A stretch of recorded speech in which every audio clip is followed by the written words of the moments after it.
Hello everyone, my name's Mispa. Welcome back to another video.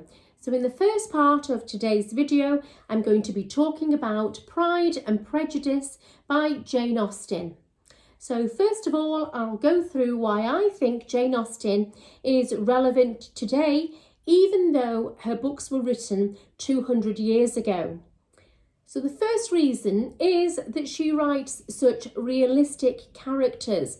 Her characters have good points and bad points in them, and they feel like real people that we would meet today. So for example, in this book, the character of Lydia could be any young girl now who is desperate to go to parties and to find a boyfriend. The character of Wickham could be that charming man that you meet that you think is perfect, and then you later find out that he's a liar. So her characters are really realistic. Secondly, Jane Austen is such a funny writer. She has this wicked sense of humour. She is a real wit, and her dialogue is sparkling. So she gives her characters lines to say, and we discover their nature through these words, and she uses irony and gentle sarcasm. So her books are very, very funny. Thirdly, her books are not just romantic novels. She doesn't just deal with romance between a boy and a girl. They're actually a little look into the society of Jane Austen's time. So we learn about the rules and regulations of that society and how people behaved. And the rules were very much in favour of men and against women. So women had limited education.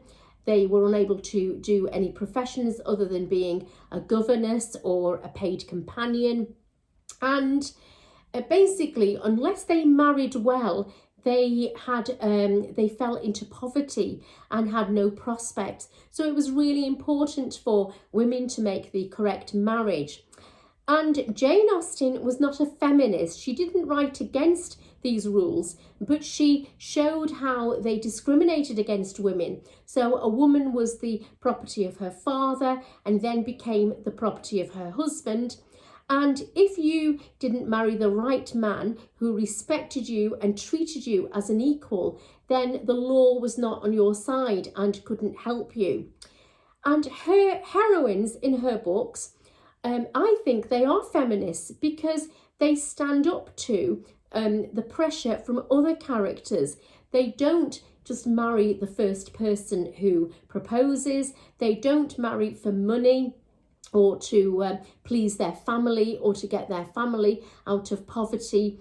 They hold on until they know the character and they genuinely love the character. So her books show women who want to find an equal match, someone who will treat them like an equal partner. And Jane Austen gives us examples of this perfect type of marriage. For example, the Crofts in Persuasion have the ideal marriage. Here in Pride and Prejudice, the Bennets do not have a marriage of equal partners, and so it's not a happy marriage. Next, Jane Austen has this wonderful writing style. She writes in a way that is called, it's a freestyle, and basically the narrator then becomes the voice of each of the characters. And for a short time, you inhabit that character's mind. So rather than using descriptions, we learn what's happening through the character's voice, through the character's words. And she changes her style of writing for each character. So when Lydia is speaking, there's lots of short, breathless sentences. When Mr. Collins, who is a clergyman, is speaking, the speech is long, pompous speeches. And when Mrs. Bennet, the mother, is talking, there's this vagueness and this repetition. And it gives us the illusion that we're actually in the minds of these characters. So there is this wonderful writing style that Jane Austen has. I think Pride and Prejudice is a great book to read in springtime because it deals with a budding romance.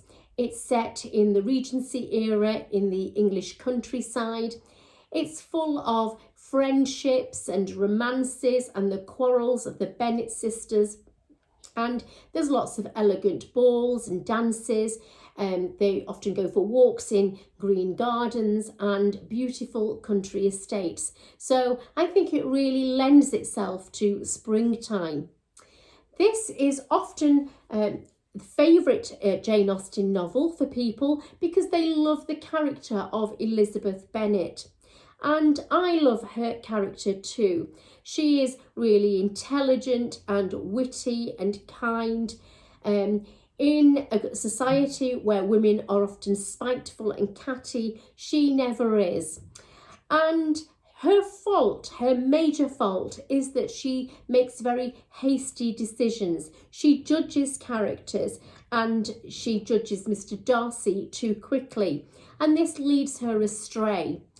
And it's only when the characters gradually get to know each other is there a resolution and a happy ending. And we have this very satisfying happy ending.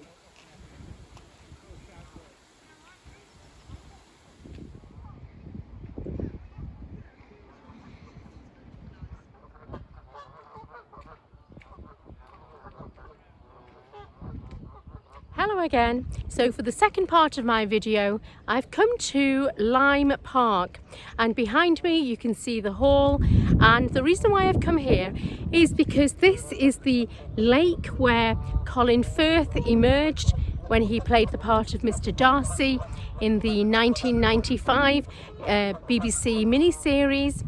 And even though that scene is not actually written in the novel, I think it still worked and it was an iconic moment. So I love to come here when it is spring and walk through the gardens. You can hear the ducks in the lake behind me, and I love coming here and reading Pride and Prejudice here on the grounds where I think they would have been filming it.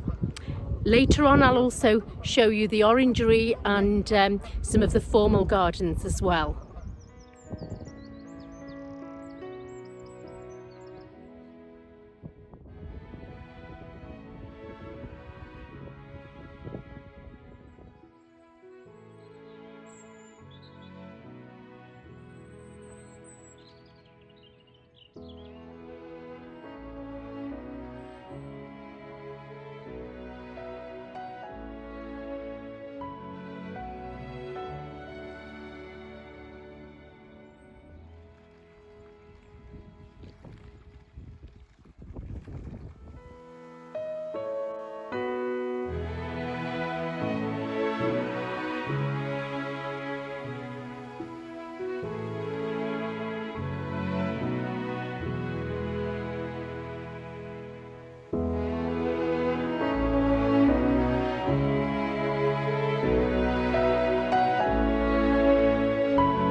So I'm going to end my video here. I'm standing just above the sunken Italian garden, and thank you for watching this video. I hope you found it interesting.